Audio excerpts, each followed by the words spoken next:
to kind of throw all together. So I think that's pretty cool. That, just for your own interest, is the audio graph of that instrument. 3 oscillators are created for that fat sound, going into a gain node, which is normally used for the attack envelope, but can be switched over to the low pass filter for that kind of wild, squelchy filter kind of attack cycle. The low pass filter goes into both the master volume knob, which is just another gain node, and also into the delay. And the delay has another gain node of its own for that feedback loop to get the echo. And just before the destination, there's the analyzer. So it gets the waveform from every node that we have in the cycle combined and puts it into the destination. Just an interest, kind of a side note on the UI of that app, that was actually built in React. I instantiated a synth class, so we could theoretically have multiple synths on the same page. Wouldn't recommend it, but it can be done. Used React, just bare React for the UI, so created a context with a hook for components being able to access an instance of the state of the synth from inside themselves, just a use synth hook. And then for the sequencer state, kept inside a React reducer, I just created a context so that any component could reach into the reducer state and get, like, is the sequencer playing? What step is it currently on? What note is it? That kind of thing, just to make sure that all displays the way it should. Again, the Web Audio API does not care what you do for UI. It could be whatever you want. This slide is too complex for the time I have left, but basically scheduling notes in the way the sequencer does can be done in a bunch of different ways in Web Audio.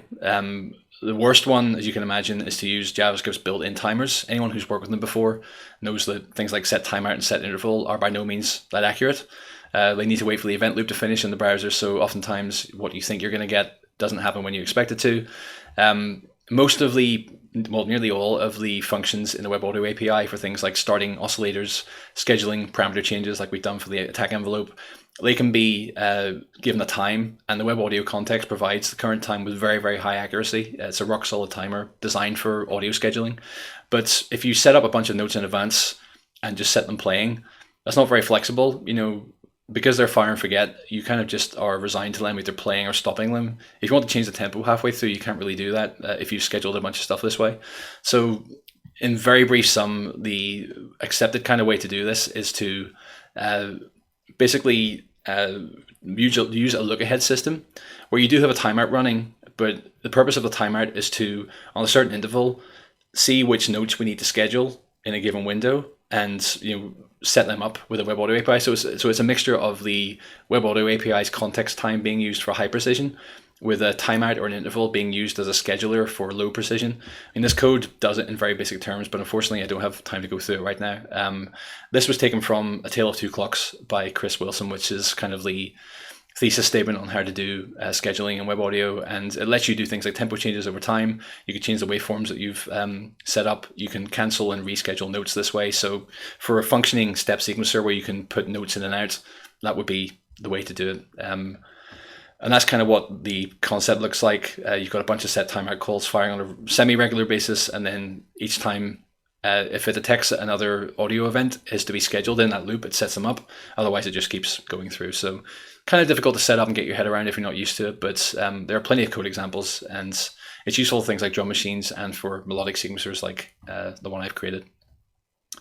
Just speaking of drum sequencers, I had high hopes to do like a drum beat for a track in this and to show you how to create a drum sequencer and how to load samples, but unfortunately time is against me. So this is just an example of a drum sequencer I built a long time ago using Web Audio. It uses the scheduling setup that I've just described, and it provides you with a very simple 1-bar grid with 4 samples, a kick, a snare, a closed hi-hat and an open hi-hat, and just a basic grid that you can edit. So because we're using the scheduling system here, we can insert and remove notes from the grid while it's playing.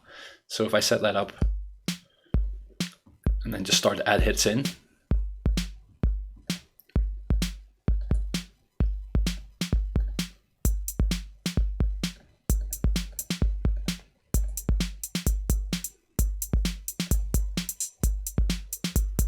and that's a very basic 4-instrument drum sequencer that you can set up. That's actually on my CodePen, which I'm sure you can see if you visit. It's just codepen.io/ngmcode, and the code for that is there, although it is old, you've been warned.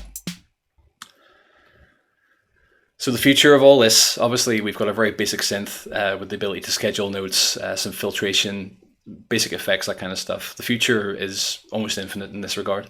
There are tons of other nodes in the audio API that can do everything from custom waveforms to convolution effects for things like reverb and delays, other kinds of strange spatial effects, stereo panning, all kinds of things, which could be built into a synth to make it way more sophisticated. I mean, people have emulated actual synths in web audio, including 80s ones like the DX7, which was FM synthesis. It's quite a complex setup, but they've done it in JavaScript, and it can load patches from that keyboard. It's mind-blowing stuff. Obviously way more advanced than what I've done here, but again, we've just scratched the surface. Being able to create multi-instance arrangements with an advanced tracker or sequencer, for example, would be another project I'm working on. Adding MIDI controllers. I've got some MIDI controllers behind me. I could hook them to the browser and trigger my JavaScript synths oscillators from a actual physical keyboard, which would be pretty cool. Or use other things that the web ecosystem offers us, like a filter that uses your phone gyro to control its frequency sweep, or WebSockets for collaborative synth work. God knows how that would turn out, but that's just another option. And maybe if this all works, I might write some tunes, but no guarantees, because I'm nothing if not a frustrated musician, always.